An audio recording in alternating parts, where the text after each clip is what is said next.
everyone, this is It's Not Jaren, and we're going to be starting out on this awesome video by showing you how to get permanent PhD flopper. All you do is get to these stair steps, which is at the beginning of the round in the middle of the town next to the box.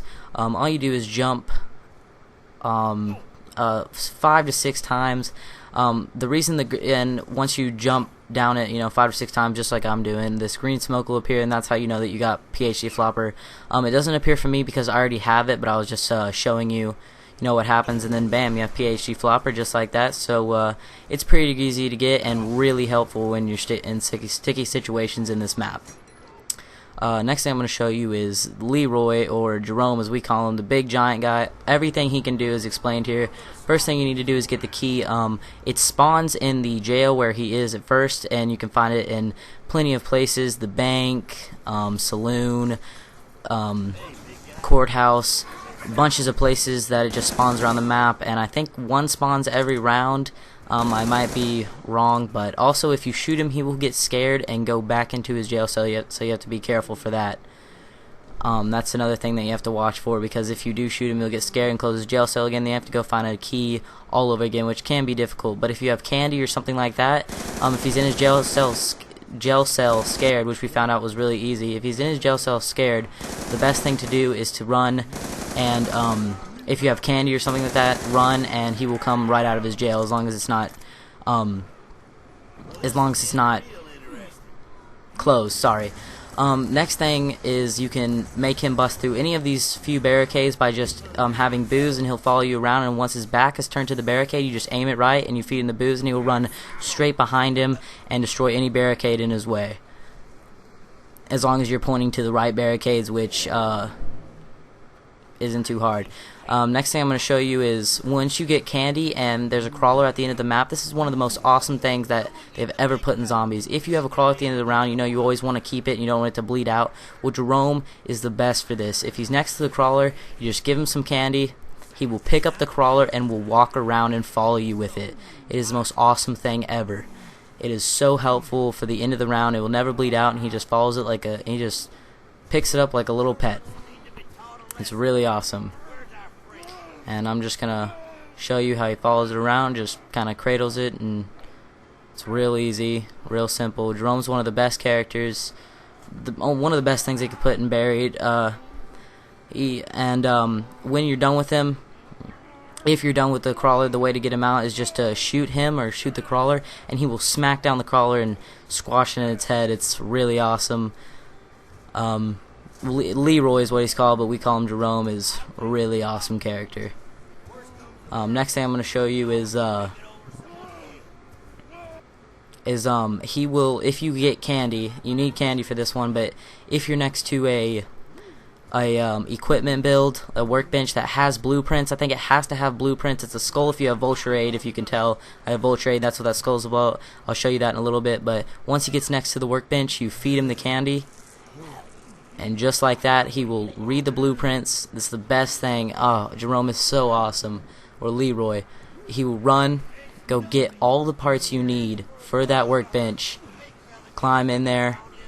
As you can see, he climbs in wherever the parts are, grabs them all at the same time instead of going one by one, jumps back out, and builds whatever is in there. And it's random at times, because, if you've played the map before, you can use bunch of different parts at different workbenches and switch them all around. So it's just it's basically a gamble at which one you get, and he just builds it just like that, and bam, you have it. This one is the I forgot what sub noiser or something like that. It's just like the thunder gun in the regular one. It's also used to destroy the orbs for the Easter egg, which we don't know exactly what the Easter egg is, but the orbs is used for that, and I'll get into that later in a next video.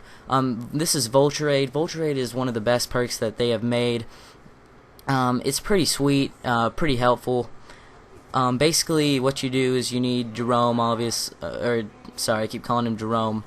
Here's me showing you how he just destroys the crawler. You just shoot it, and he just slams it down, kicks it with his head. It's pretty awesome. But basically, you feed him the booze, and he breaks down the barrier once again. And let's wait for him to break it. and you thank him for that, run in there and buy Vulture, which is in the back of the church, for $3,000. And basically what Vulture does is you can see everything in the map. You can see the Pack-a-Punch, which is the little triangles. I mean, not the Jesus triangles, sorry, the question marks. You can see the chalk, the little guns crossed is where the chalk where you need to put a gun. The skulls are buildables, and then it'll show perks. Once you get closer, it'll show, you know, the perk symbol. The other thing it does is these little packs on the ground. One of them is a little money pack that gives you $10 to $50 in little money packs. Another one is ammo that gives you a couple bullets in each one. It's not that much, but it accumulates to a lot. And you know, if you don't have anything else, you're running out of ammo, you can, you know, especially if you have a ray gun, if you're running out of ammo, you can just shoot it once and you'll get some ammo from it, and then you'll really never run out of ammo because it's just one shot kill. So it's pretty awesome. This is the witches, or the mistresses as they're actually called. These are very deadly and actually kind of scary at the beginning. Basically what you do is obviously feed Jerome his alcohol, make him break down the barrier, buy the door for $12.50. And another cool thing is that once you buy the door, you can stay here until everyone's ready at these little barriers. It's not just they start right when you open the door. Once you get past these little barriers, you're good to go. And they start coming out, and they're real bitches, I'm going to be honest with you.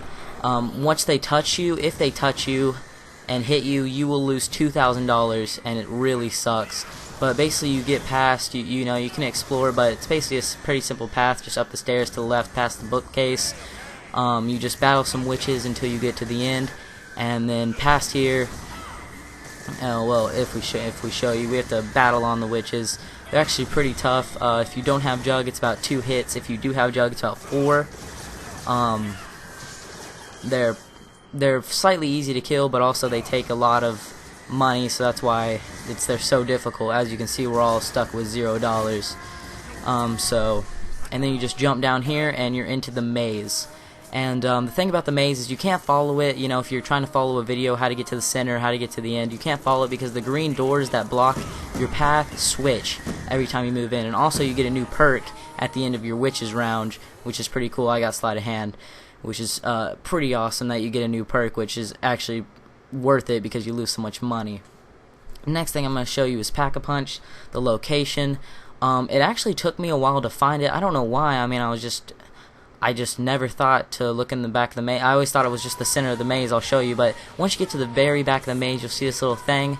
It's pretty awesome. You have stamina back there, and you just go down the stairwell, and we think that the bottom of the stairwell, since it's just an empty pit, and your guy says something clever about it. I forgot what he says, but I think it has something to do with the Easter egg as well. But here's the Pack-a-Punch, and that's that. And another thing a lot of people don't know about this map is that you can go back to the spawn point. It took us a while to find it legitly, and it was actually pretty difficult to think about, but we saw these 2 fountains and we thought they corresponded, and it turns out they did. We actually fed Jerome his alcohol by accident, and he boosted into the fountain, and we were like, whoa, fountain's broken. And so we thought there had to be a connection, and so you break that fountain with Jerome,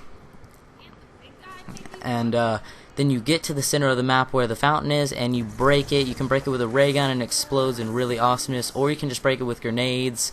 But with the grenades, you have to throw them like right into the center, and you can break them with other guns, but it takes a lot longer if you have a ray gun. Just real easy and simple. Then everyone dives in there, and you get back to the top point. You can't go back on the rails unless you have the paralyzer and can float up there. But either way, that's where you build the nav card. Most of the parts to the nav card are up there on the top. And a big shout out to Sergeant Shotgun for helping this vid be possible. His link will be in the description below. Thanks for watching. See you next time. Subscribe. Peace.